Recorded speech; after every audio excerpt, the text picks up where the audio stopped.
Des cercueils qui dansent. La troublante énigme du caveau de la famille Chase. Cette étonnante histoire commence au XVIIIe siècle, lorsqu'une riche famille de planteurs fait tailler dans le roc corallien du cimetière un caveau pour leur famille. Une dame du nom de Thomasina Goddard, morte en 1807, y fut enterrée. L'année suivante, cependant, ils cédèrent le tombeau à une autre famille de planteurs, la famille Chase. Ces derniers devaient inhumer la jeune Marianne Chase, âgée de 2 ans, qui était morte d'une des maladies infantiles si fréquentes à l'époque. Pendant les 4 années suivantes, le tombeau resta scellé. C'est le 6 juillet 1812 que le caveau fut ouvert de nouveau afin d'y placer le cercueil de la petite Dorcas Chase, la sœur aînée de Marianne. La population murmurait que la jeune enfant s'était laissée mourir de faim pour échapper à la tyrannie de son père, l'honorable Thomas Chase, qui ne méritait pas, semble-t-il, son titre honorifique. À peine un mois plus tard, ce dernier suivait sa fille dans la tombe. Le jour de son enterrement, après avoir enlevé l'énorme dalle qui protégeait l'entrée du tombeau, les esclaves qui faisaient office de fossoyeurs descendirent dans le caveau pour y placer le cercueil de Thomas Chase. Cependant, ils ressortirent en toute hâte et refusèrent obstinément de redescendre à l'intérieur, ce qui troubla la cérémonie. Le pasteur, le révérend Thomas Ordeson, entra dans la chambre funéraire pour voir ce qui avait bien pu terroriser les esclaves. Le révérend fut lui aussi saisi d'une peur panique. Les 2 imposants cercueils de plomb des fillettes Chase avaient été déplacés. Ils avaient été mis debout, la tête en bas. Celui de mademoiselle Goddard avait été posé sur le côté contre une des parois. On crut à une violation de sépulture de la part des esclaves qui étaient agités depuis quelque temps. On remit donc les cercueils à leur place et plaça celui de Thomas Chase, un cercueil de plomb énorme qui demandait 8 hommes pour le déplacer. Ils replacèrent par la suite le lourd bloc de marbre qui scellait le tombeau. 4 années passèrent avant qu'un nouveau décède, celui du jeune Samuel Brewster Ames, oblige l'ouverture de la mystérieuse tombe de nouveau. C'était le 25 septembre 1816. Cette fois encore, on souleva l'énorme dalle de marbre pour ouvrir l'entrée, et le révérend fut le premier à y descendre. Une fois encore, quelqu'un ou quelque chose avait changé les cercueils de place. Cependant, personne n'avait tenté d'ouvrir le cercueil. Le vol n'était donc pas la cause de la violation de sépulture. Le très lourd cercueil de Thomas Chase était dans le coin de la sépulture opposé à celui où il avait été placé 4 années auparavant. Les autres avaient aussi été déplacés. C'était le désordre le plus total. Après que les esclaves aient tout replacé, le pasteur et le secrétaire du gouverneur de l'île examinèrent le caveau et n'y remarquèrent rien d'insolite. Le mystère restait entier. Le corps du jeune Ames fut donc placé auprès des autres et ils refermèrent le tombeau une fois de plus, le scellant de nouveau avec la lourde pierre de marbre. Ils démontèrent ensuite le chevalet qui servait à déplacer la dalle, et à titre d'expérience, 8 hommes de solide constitution tentèrent en vain de déplacer la dalle. Elle ne bougea pas d'un poil. La famille rentra donc à la maison. 8 semaines plus tard, l'occasion se présenta à nouveau d'ouvrir le tombeau. Le père de Samuel avait été tué par des esclaves durant une révolte. Le grand chevalet fut donc mis en place, et après d'énormes efforts d'une 12aine d'esclaves, l'entrée fut de nouveau ouverte. Les phénomènes étranges qui s'étaient produits avaient beaucoup fait parler, donc il ne fallait pas se surprendre qu'un nombre important de curieux s'étaient rassemblés pour voir si l'événement insolite s'était répété. Ils ne furent pas déçus. Le révérend descendit en premier, accompagné du gouverneur de l'île et d'un magistrat. Avant même que leurs yeux se soient habitués à la noirceur de la chambre funèbre, ils avaient déjà l'impression que quelque chose d'insuscité s'était produit. Effectivement, 4 des 5 cercueils avaient été déplacés. Seul celui de mademoiselle Goddard, un léger cercueil de bois en piètre état, n'avait pas changé de place.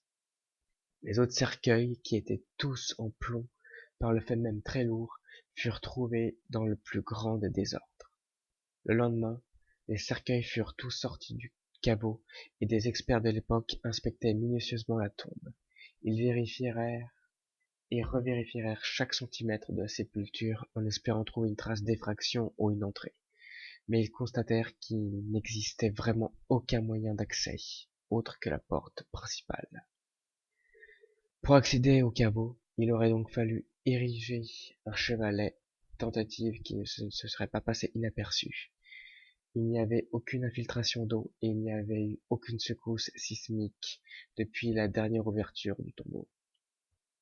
Bref, ils ne découvrirent rien qui pouvait laisser croire que quelqu'un avait pénétré clandestinement la tombe. Ils replacèrent donc les cercueils à leur emplacement originaux, et cette fois, en plus de replacer l'imposante dalle, ils furent scellés cette dernière avec du ciment. Le 7 juillet 1819, c'était le tour de Thomasina Clark, une amie de la famille, à y être la nouvelle occupante. Des représentants officiels du gouvernement examinèrent avec soin le ciment qui avait servi à sceller la dalle. Tout était en ordre. Cependant, les esclaves furent incapables d'enlever la dalle à leur premier essai. Des vérifications furent faites pour s'assurer que tout le ciment avait été correctement enlevé, mais ils durent enfoncer des coins de bois à coups de marteau pour bouger la dalle qui refusait de coopérer. Finalement, les esclaves réussirent à la soulever. Les témoins comprirent rapidement pourquoi la dalle avait été si difficile à déplacer. Le cercueil de Thomas Chase avait été coincé contre cette dernière. Encore cette fois, les cercueils étaient sans dessus-dessous. Une fois encore, ils furent sortis de la sépulture, laquelle fut encore totalement inspectée. Encore cette fois, aucune trace d'effraction nulle part, aucun indice, absolument rien qui pouvait expliquer le phénomène insolite. Tout fut remis à sa place et la tombe fut de nouveau scellée.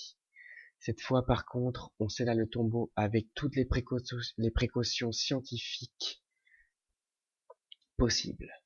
Du sable blanc très fin fut placé à l'entrée du caveau et des sceaux de certains officiels furent imprimés dans le ciment qui scellait la tombe.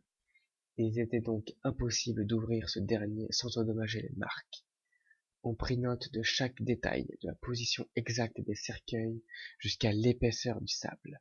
On chargea même un membre de la police de venir vérifier l'état de la sépulture et de la dalle chaque jour.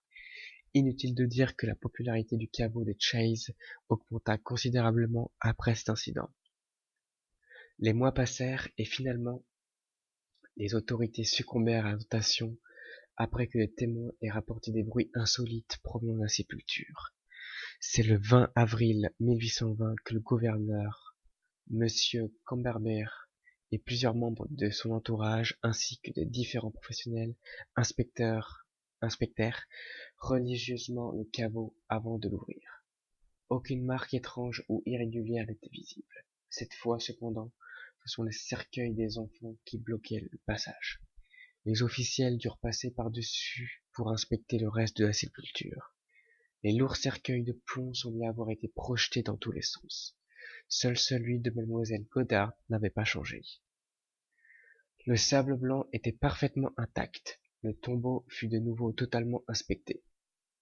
Cette fois, on enfonça même des barres de fer dans la couche rocheuse afin d'y déceler d'éventuels tunnels. Absolument rien, encore une fois. Fatigué de toute cette histoire, le gouverneur fit enlever les cercueils du caveau de Chase et les fit inhumer ailleurs. Ce dernier a été laissé ouvert et n'a jamais plus servi à aucune inhumation depuis lors. De nombreuses théories ont été avancées sur le sujet, mais le mystère reste entier.